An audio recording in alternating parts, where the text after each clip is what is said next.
Hi, I'm Tori, and today I'm going to be reviewing Sewing and Collecting Vintage Fashions. This book is basically for anyone who ever wants to wear or collect old clothing. Clothing that either looks old or actually is an antique, anything like that. It's very fun.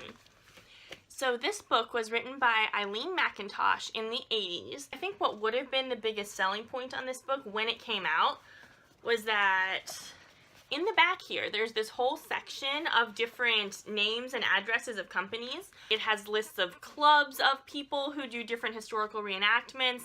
It has places you can send away for antique patterns or reproduction patterns. It has all kinds of useful stuff like that that would have been really great back when people didn't have access to the internet. So I think it would have been very popular back then. I still got a good bit out of it now. So this book has all kinds of cute little pictures in the margins. You can kind of see it's just little sketches, which is really helpful so that then when the author is talking about a certain style of dress or costume, you can kind of get an idea of what she's talking about. There are also some photographs, and some of them do look quite historical. Some of them are clearly taken in the 80s, but once again, that's fine. This book was written in the 80s. And there are even a few pages that have little patterns for very basic things, so you can kind of make your own thing.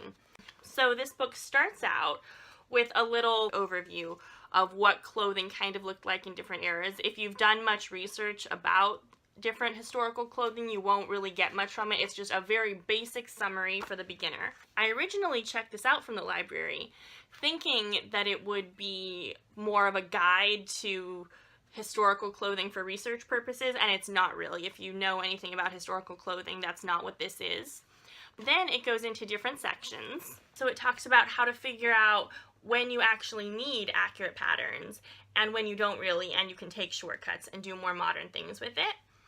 So it was really great. It talked about when sewing machines came around, when you should hand stitch something, when it's okay to just machine stitch, when top stitching is okay and when it's not, things like that. It talked about where to find your materials. So it talked about either people who want to kind of get some old things and repurpose them, or just get clothes that are kind of modern or modern in the 80s and make them look like they're hundreds of years old, or for the people who are actually collecting very pristine antiques. So it talked about that. It talked about yard sales and how to handle yourself at an auction. I thought that was very interesting. I hadn't known much about clothing auctions. I don't know.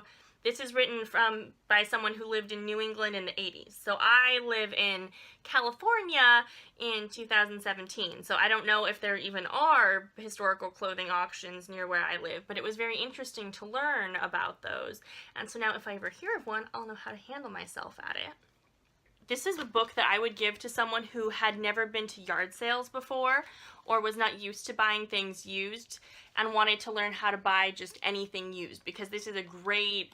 It talks about how to barter at a yard sale. It talks about the proper practices for an auction and how to get the best deal. It talks about going to thrift stores. It's really great just for people who've never shopped for used things before. So I would definitely say this is still very relevant to anyone who wants to learn how to shop in those kind of venues. It talked about how to repurpose different things. You know, if you find a little bit of antique lace or something, how to reuse that. It talked about cleaning older clothing, you know, actual antiques, and it talked about how to save things and how not to damage different kinds of materials. So that was really fascinating.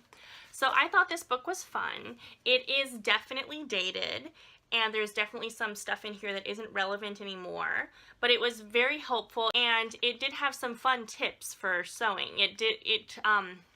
It was really great at getting you to think about how accurate things needed to be that you're making, and it definitely made me want to read more books about sewing historical clothing and researching historical clothing. It was a very fun book, and I'm glad I read it, and it really made me want to sew, and it made me want to work on expanding my own clothing collection. So it was very fun, and I think it could a lot of people could definitely have a lot of fun reading it.